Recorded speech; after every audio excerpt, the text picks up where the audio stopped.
my god, hey, what's up? Is this how people start? Hey, oh my god, yes, hey. I'm gonna make pumpkin soup. And a fucking pumpkin. I saw this online. Wait. It's gonna be this pumpkin, and just because it's like for one person, me, I think it's gonna be alright because the pumpkin is not too big. So yeah, I'm gonna show you guys how to make this, or at least I'm gonna show you how I'm gonna make it because I don't know what I'm doing, but I think it's gonna be good. So stay tuned. Okay, y'all, let's start with the first part. We're gonna slice and dice everything up. As per usual, everything is listed in the description box below. All the ingredients and spices and everything you're gonna need. And I'm starting off with cutting the pumpkin.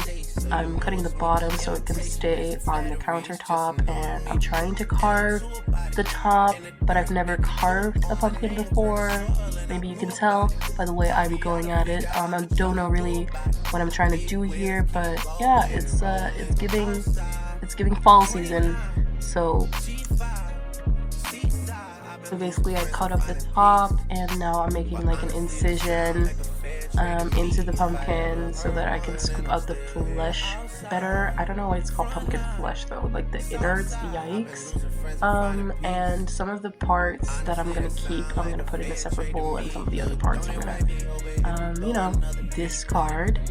Looking back, it's hard to tell you where I started. I don't know who loved me, but I know that it ain't everybody. I can never love her, she a busybody. Baby, if you want me, can't be turning up with everybody.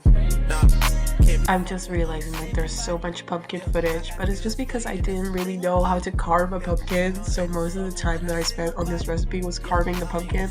And I'm quite surprised at how good it went, because I thought it was going to be super hard. Because for some reason, carving a pumpkin seems like the hardest thing to do in life. I don't know. The way that people make it seem online is like it's this horrible process where you have to take out so much gunk from the inside of the pumpkin. But maybe it's because I had the smallest pumpkin ever to work with, but it was honestly fine. I just didn't really know how to separate the waste from like the good parts, but yeah, I did it anyway, so. but honestly, that sound like a fair trade to me if I ever heard one. So after I carved out the pumpkin, I cut up the little pumpkin pieces into smaller bite-sized pieces and set it aside so I could move on to cutting the potatoes. Now, cutting potatoes, y'all already know, it's cutting potatoes like I skinned, how do you say that? I skinned them? I don't know. I took off their skin. Why am I talking in the weirdest way? Skin and flesh. I took off the skin of the potatoes and I cut them up into little chunks. And I moved on to the carrots, and I also peeled them. That's the correct word. I peeled the carrots and I chopped them up into little bite-sized little chunks. As you can see here, nothing too special, nothing too crazy.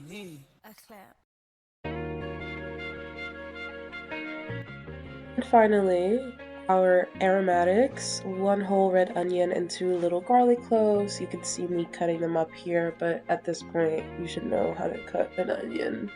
And cut some garlic if you want to cook in your life, so yeah. But I still put it on the footage, just for the people who don't know how to do that.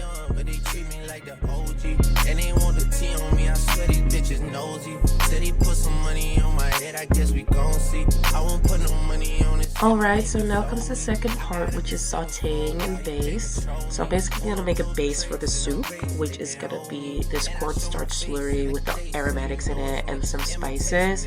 So what I'm doing is I'm putting a little oil into the pan, adding my onion, spicing that up, adding nutritional yeast, paprika powder, all the good stuff that's gonna be linked below. So I'm adding that and waiting for the onions to become brown a little bit. I've been losing friends and finding peace. But honestly, that sound like a fair trade to me if I ever heard one. Adding my garlic in, stirring that up. This whole process took about like 10 minutes. Just put it on low heat because you don't want the onions to burn, but you do want them to release a little bit more like a nutty flavor.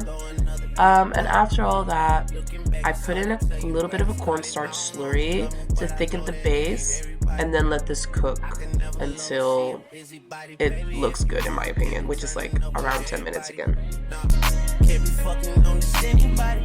Yeah, I got feelings for you, that's the thing about it.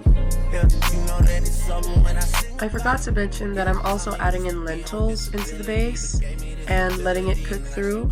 With her head high and her back straight. I don't think you feeling me, I'm out here being everything they said I was. And just like that, we go into part 3, which is soup, I guess. After the lentils have cooked a little bit and the paste is thick enough to my liking, I add in a tin of coconut milk. It's very thick though, so I continue to add a little bit of water, as you will see in the coming clips.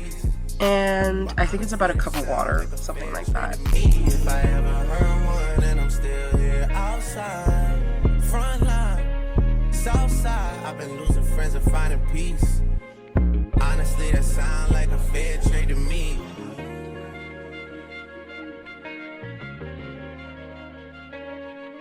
And then I add in my spices. You know your girl loves to use soy sauce in everything. So also in this soup, before you hate, soy sauce just gives that umami flavor that normally comes from like meat related products and that kind of things.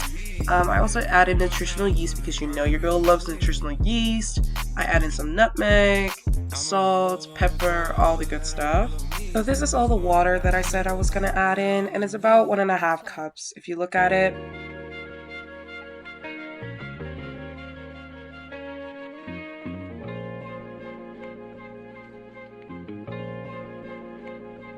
And then I just stir it up and add my veggies, the potato, the carrot, and the pumpkin, star of the show. Add that in, stir it up, and set this to cook on low heat for like 20 minutes or until like everything turns soft and the soup has more of an orangey color. Now you can see me adding the finishing touches to the soup, a little salt, a little something before we step into part 4, which is assembly, which is the best part because now we're ladling the soup into the pumpkin. You don't need to do anything to the pumpkin. Also because I'm pretty sure that after this, it's best to throw the pumpkin away. Like it doesn't have any shelf life after this, especially if you're gonna eat soup from it.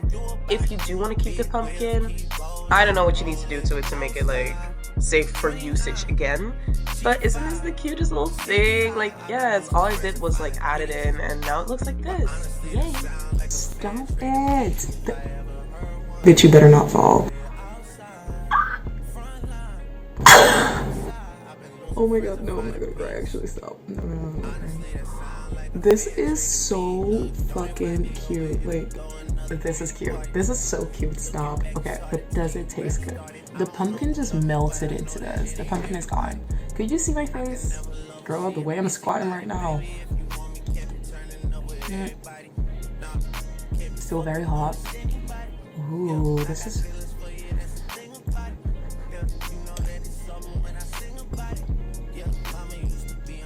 I mean, this is delicious. I'm not a soup girl. Because honestly, I don't give a shit about soup. But this is good. Yes! Oh my god. I'm gonna add cheese on top of this little pumpkin soup. Vegan cheese, of course. Bitch.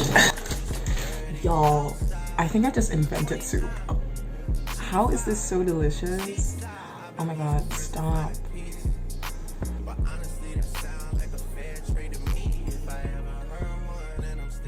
Yo, this is good. This is good. Honestly, yeah. I just made soup in a pumpkin. It has a little lid. And then because it's such a happy accident because like, wait, how is this supposed to go on? Is it supposed to go on like this? Well, I don't know. Oh, just look at like the texture of the pumpkin. See? It should go on. No, actually it doesn't. Did I fuck this up? Oh shit. Okay. This is how it's supposed to go on. I think that it's supposed to go on like this. See how that's perfect for the spoon? See how that's perfect for the spoon? Just I'm obsessed. This is maybe not healthy for me to obsess over. Yes, we did that. If you like this recipe video, go like, comment, subscribe, everything. Do all of that. Support me. Thank you. And I'll see you in the next one. Bye.